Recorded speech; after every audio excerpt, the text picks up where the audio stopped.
Children, next we can discuss the second case, that is setting for least distance of distinct vision. Again we have considered the telescopic arrangement. Objective lens are there which has having larger aperture than the eyepiece lens. So this is the eyepiece lens. Now here also we are focusing, objective is focusing at the distant object at infinity, and parallel rays are received from the distant object. So consider this ray and consider this ray, also consider this ray. So let this be the parallel set of rays, and this ray passing through the center will move without any deviation, and this ray suffers refraction and it will meet here. This ray also suffer refraction and it will meet here. So the three rays will meet here at this point, and here you will get the image A dash B dash, and this point will be the focus of objective lens, because these are the parallel rays, and here the object is at infinity, and whenever object is at infinity, image is formed at focus. So here image is formed at focus. Okay. So this A dash B dash is the image formed by objective and it will be at focus. So this point will be the focus of that objective lens. And as discussed before, the image produced by the first lens will act as object for the second lens. So here eyepiece is the second lens. So the image formed by the objective lens, that is this A dash B dash, will be an object for the second lens, that is for the eyepiece lens. So here we can represent the rays coming or going from this image.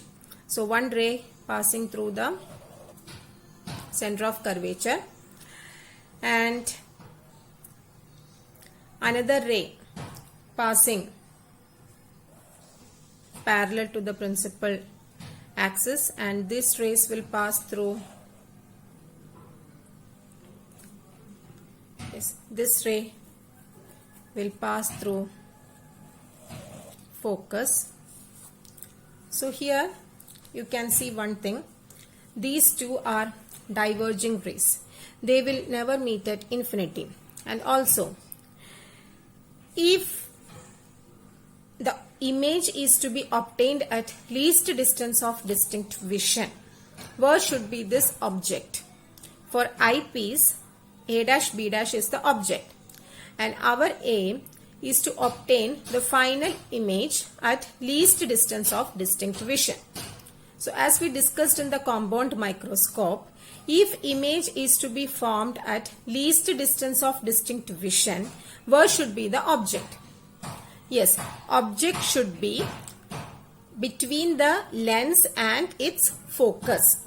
So here this is the object of eyepiece, and this object should be between the focus of eyepiece lens and the lens. So let this be the focus of eyepiece, so that our object A dash B dash is now between the focus of eyepiece and eyepiece lens. Okay, and whenever object is between focus and the center of the lens, we will get a diverging rays here, and these rays never meet at infinity. So here will be the eye. So these two rays are diverging. This ray will move in this direction, and this ray will move in, this ray will move in this direction. So both are diverging rays. Okay, so in order to obtain the image, we will backtrace this rays, and when we backtrace, we will get the final image somewhere here. So this be our final image, A double dash B double dash. Okay, so this is the final image formed by the eyepiece lens, and the distance between this final image and the eyepiece lens will be D, that is least distance of distinct vision. So the final image is obtained at least distance of distinct vision. That means at a distance of D from the eyepiece lens. So in order to obtain this image, final image, here at least distance of distinct vision, the object of this eyepiece lens should be between its focus and the eyepiece lens. So here A dash B dash is the object of eyepiece lens and it should be between the focus of eyepiece and the eyepiece lens. Okay, then only we will get the image, final image at least distance of distinct vision. Okay, now this distance B dash C2, it will be the focal length, sorry, not B dash C2, this distance. This distance will be the focal length of eyepiece and this distance will be the focal length of objective. Okay, and this distance, that is B dash C2, will be the object distance UE, because A dash B dash is the object of eyepiece, so distance between the object and the lens will be the object distance U, and again it will be the object distance for eyepiece. Okay, and B dash C1, this will be the focal length of objective, because image is formed at the focus of objective lens, so the distance between object and that means image A dash B dash and the objective lens will be the focal length of objective lens. So B dash C1 is focal length of objective lens, B dash C2 is the object distance UE for the eyepiece lens. Now we can find out magnification. Again, magnification is beta by alpha, angle subtended by image by angle subtended by object. So here these are the rays coming from object, so let this angle be alpha. If this angle is alpha, then this angle also will be alpha. So this is alpha. Then now this is the ray coming from the image or subtended on the image. So let this angle be beta. Okay, this angle is beta and this angle is alpha. Okay, children. Now, in order to find out tan beta and tan alpha, we need to consider some triangles here. So magnification M is tan beta by tan alpha. So here this is beta, and to find out tan beta, consider this triangle A dash B dash C2. So tan beta will be opposite side by adjacent side. Opposite side is A dash B dash and adjacent side is B dash C2 by tan alpha. So to find out tan alpha, consider this triangle A dash B dash C1. Okay, A dash B dash C1. So alpha, tan alpha, opposite side is A dash B dash. Adjacent side of this triangle is B dash C1. Okay, so B dash C1. Now A dash B dash will be cancelled. Then we are left with B dash C1 by B dash C2 equal to, what is B dash C1? B dash C1, sorry, B dash C1. B dash C1, this is the distance, B dash C1. And that is our focal length itself, focal length of objective. So B dash C1 is focal length of objective by B dash C2.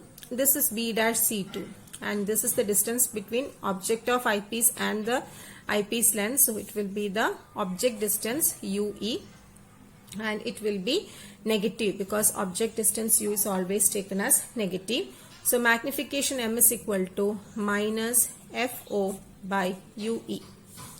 Okay, this is one formula and one more formula is there. So let this formula be equation 1. And in order to get another formula, we need to consider the lens maker's formula or the thin lens formula, not lens maker's, thin lens formula. Which is the thin lens formula? 1 by V minus 1 by U is equal to 1 by F. So we will consider the thin lens formula for eyepiece. So for eyepiece, which is the image, for the eyepiece lens, object is A dash B dash and image is A double dash B double dash. So this is the image and the distance between eyepiece lens and the image will be V. That means V is equal to what? D, our least distance of distant vision. So here 1 by V can be written as 1 by D minus 1 by u, and u means the object distance of eyepiece. Again it will be negative. Again d will be negative. Why? Because d is measured to the left of eyepiece lens. So this is eyepiece and d is measured to the left of eyepiece lens. So d can be taken as negative as per sign convention. So d will be negative, equal to 1 by focal length of eyepiece lens. Okay. Now it can be written as minus 1 by d, minus into minus, plus 1 by ue equal to 1 by fe. Now it can be written as 1 by ue is equal to 1 by fe. Take this minus 1 by d to RHS part. So it will become 1 plus 1 by d plus 1 by d. So we got an expression 1 by u is equal to 1 by fe plus 1 by d.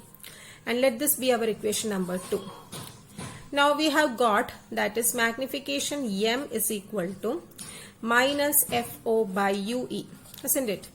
From equation number 1, we got magnification m is equal to minus fo by ue equal to minus fo. It can be written as equal to minus fo into 1 by ue, isn't it?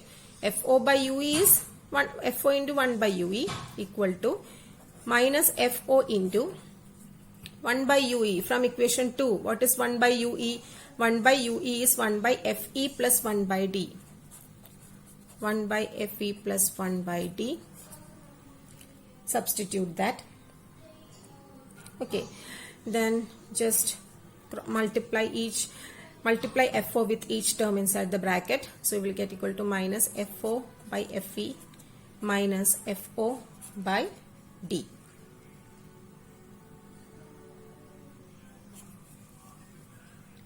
Okay. Then here we can do one thing. Take fo by fe ratio outside the bracket.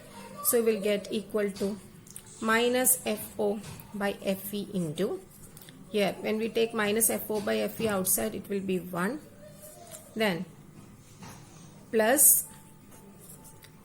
when we take fo by fe from this, we'll get fe by d.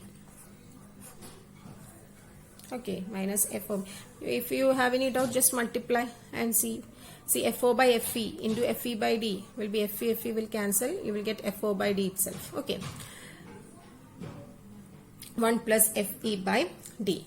So you got the magnification as magnification m is equal to minus fo by fe into 1 plus fe by d. So this is the magnification for telescope for which setting? In setting for least distance of distinct vision. Okay, so for relaxed eyes, what was the formula for magnification? Formula for magnification m was minus fo by fe. But for setting for least distance of distinct vision, magnification was minus fo by fe into 1 plus fe by d. Okay, children. So in both cases, image is inverted and we want to get an erect image. Now, one more concept we have to discuss here. What do you mean by length of the tube? So in the case of telescope, length of the tube is distance between objective lens and eyepiece lens. So in this case, this is objective lens, this is eyepiece lens. So what is the length of the tube in the case of setting for least distance of distinct vision? So this is the distance between objective lens and the eyepiece lens, and that distance will be equal to fo plus this distance, isn't it? Fo, that means this distance, that is fo plus this distance.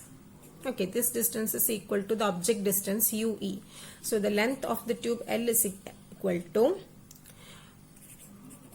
this distance, which is equal to focal length of the objective, plus this distance, that is equal to the objective, that means object distance of eyepiece ue. So in the case of setting for least distance of distinct vision, length of the tube is FO plus UE, and to be more specific,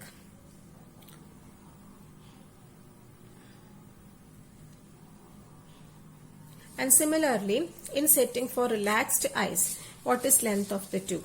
So here this is the objective and the eyepiece lens. So the distance between objective and eyepiece lens will be this distance. That means this distance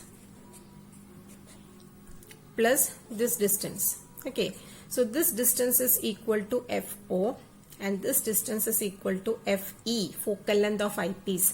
So the length of the tube will be equal to focal length of objective plus focal length of eyepiece in the case of setting for relaxed eyes. Okay. So that's all about the magnification produced by telescope for both arrangements, setting for relaxed eyes and setting for distinct vision. Now it's time to discuss the advantages and disadvantages of reflecting type telescope over refracting telescope, because there are two types of telescopes, refracting telescope and reflecting telescope. So what are the advantages of reflecting telescope over refracting telescope? So let's discuss about those concepts next.